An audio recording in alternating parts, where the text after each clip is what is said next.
ടാറ്റ ക്യാപിറ്റലിന്റെ IPOയ്ക്ക് സെബിയുടെ അനുമതി. സെപ്റ്റംബറിനകം IPO നടപടികൾ പൂർത്തിയാകുമെന്ന് പ്രതീക്ഷ. കരട് പേപ്പറുകൾക്കാണ് സെബി അനുമതി നൽകിയത്. ഏപ്രിൽ 5-ന് കോൺഫിഡൻഷ്യൽ പ്രീ ഫയലിംഗ് മാർഗം മുഖേനയാണ് പ്രാഥമിക രേഖകൾ സമർപ്പിച്ചിരുന്നത്. 17,200 കോടിയിലധികം രൂപയാണ് IPOയിലൂടെ സമാഹരിക്കുക എന്നാണ് വിവരം. നടപടികൾ ഈ ജൂലൈയിൽ തന്നെ പൂർത്തിയാക്കിയേക്കും. ടാറ്റ ക്യാപിറ്റൽ IPOയിൽ ടാറ്റ സൺസിന്റെ പുതിയ ഓഹരികളുടെ ഇഷ്യൂവും ഓഫർ സെയിൽ എന്ന OFSഉം ഉൾപ്പെടും. ടാറ്റ ക്യാപിറ്റലിന് $11 ബില്യൺ വരെയാണ് മൂല്യനിർണ്ണയം ലക്ഷ്യമിടുന്നത്.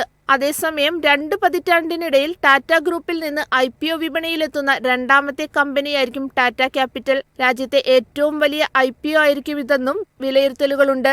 2007-ൽ മുംബൈ കേന്ദ്രമാക്കിയാണ് ടാറ്റ ക്യാപിറ്റലിന്റെ തുടക്കം. ടാറ്റ സൺസിന്റെ കൈവശമാണ് കമ്പനിയുടെ 92.83% ഓഹരികളും. ടാറ്റ ക്യാപിറ്റലിനെ രാജ്യത്തെ ഒന്നാം നിര നോൺ ബാങ്കിംഗ് ഫിനാൻസ് കമ്പനിയുടെ പട്ടികയിലാണ് റിസർവ് ബാങ്ക് ഉൾപ്പെടുത്തിയിരിക്കുന്നത്. 2021 ഒക്ടോബറിൽ RBI പുറത്തിറക്കിയ സർക്കുലർ പ്രകാരം റിസർവ് ബാങ്കിന്റെ ഒന്നാം നിര പട്ടികയിൽ ഉൾപ്പെടുത്തിയിട്ടുള്ള NBFC സ്ഥാപനങ്ങളുടെ ഓഹരികൾ 2025 സെപ്റ്റംബറിനകം സ്റ്റോക്ക് എക്സ്ചേഞ്ചിൽ ലിസ്റ്റ് ചെയ്യണമെന്ന് നിഷ്കർഷിച്ചിരുന്നു. ഇതിന്റെ ഭാഗമായാണ് ടാറ്റ ക്യാപിറ്റൽ ഇപ്പോൾ IPO നടപടികൾ ആരംഭിച്ചിരിക്കുന്നത്.